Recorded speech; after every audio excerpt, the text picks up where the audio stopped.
On va parler de la DZ Mafia, un des cartels les plus redoutables en France, qui amasse une véritable fortune.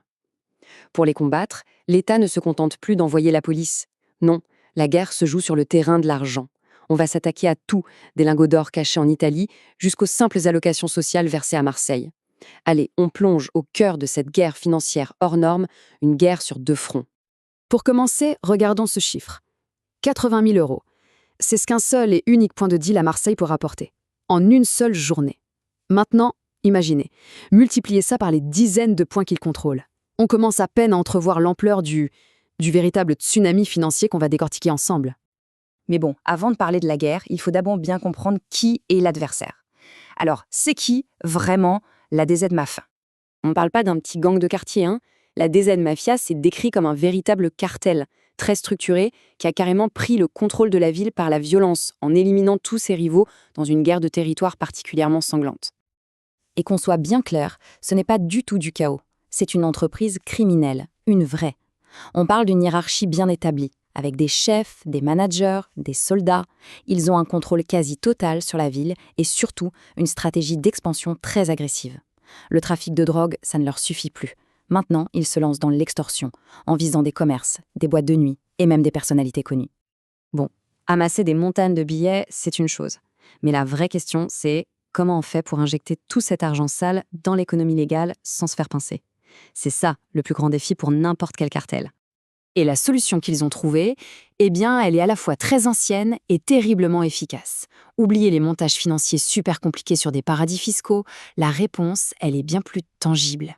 Ce circuit est juste fascinant par sa sophistication. C'est une vraie opération logistique internationale. Le cash qui vient de Marseille, de Lyon, de Paris, il est transporté par des équipes spécialisées dans des voitures avec des caches sur mesure, jusqu'à un point de chute en Italie. Et là-bas, il est transformé en or. Et une fois que l'argent est devenu de l'or, il disparaît complètement des radars. On pourrait se demander, pourquoi l'or? Pourquoi pas des crypto-monnaies ou des sociétés écrans? Pourquoi revenir à ce métal précieux, presque ancestral?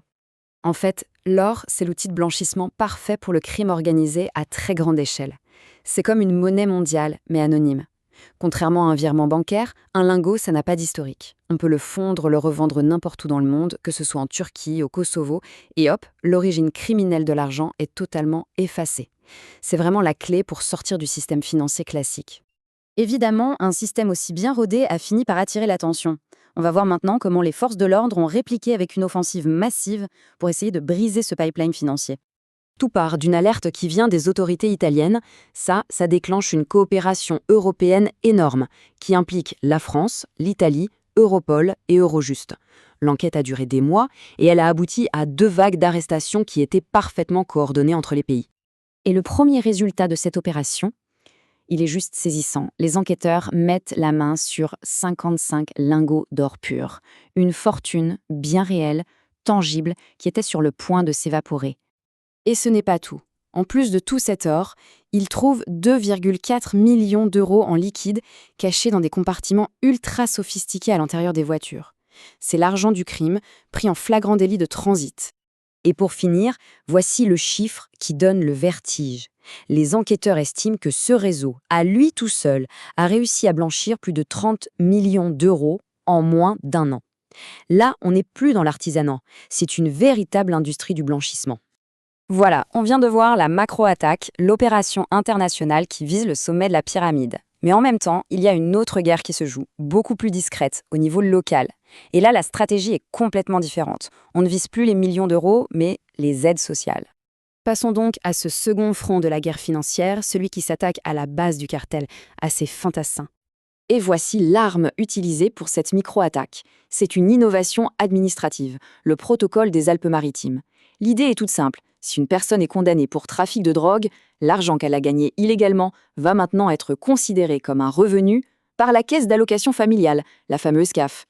Et le mécanisme, il est implacable. Une fois que la personne est condamnée, la justice prévient la CAF en lui donnant une estimation des profits du trafic.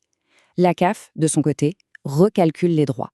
Et comme les revenus de la personne deviennent d'un coup très élevés, non seulement les aides sont coupées, mais en plus, la CAF peut exiger le remboursement de tout ce qui a été perçu avant.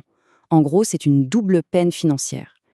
La philosophie derrière cette mesure, elle est très clairement exprimée par David Lisnard, le maire de Cannes. Je pense qu'il faut en finir avec le masochisme social qui consiste à ce que la société aide des gens qui, eux, nuisent à la société. L'objectif est donc affiché, couper les vivres à ceux qui, d'après les promoteurs de cette idée, déstabilisent la société tout en profitant de sa solidarité. Alors, au final, qu'est-ce qu'il faut retenir de cette double offensive, à la fois mondiale et très locale, menée contre l'empire financier de la DZ Mafia? Le point le plus important à comprendre, c'est que le crime organisé aujourd'hui, c'est avant tout une affaire d'argent. Donc pour le combattre, il faut l'asphyxier financièrement. L'approche sur deux fronts est donc assez logique. D'un côté, on coupe la tête du réseau en s'attaquant aux circuits de blanchissement internationaux, et de l'autre, on déstabilise la base en s'en prenant aux revenus des petites mains, même s'il ne s'agisse que d'aide sociale. C'est une stratégie de harcèlement financier totale. Cette double stratégie, qui allie la puissance de frappe d'Europol à la précision chirurgicale d'un protocole administratif, c'est peut-être ça l'avenir de la lutte contre le narcobanditisme. Mais la question reste entière. Est-ce qu'une pression financière à tous les étages, des lingots d'or aux chèques d'allocation, sera vraiment suffisante pour faire tomber un empire aussi riche, aussi violent et aussi bien structuré ?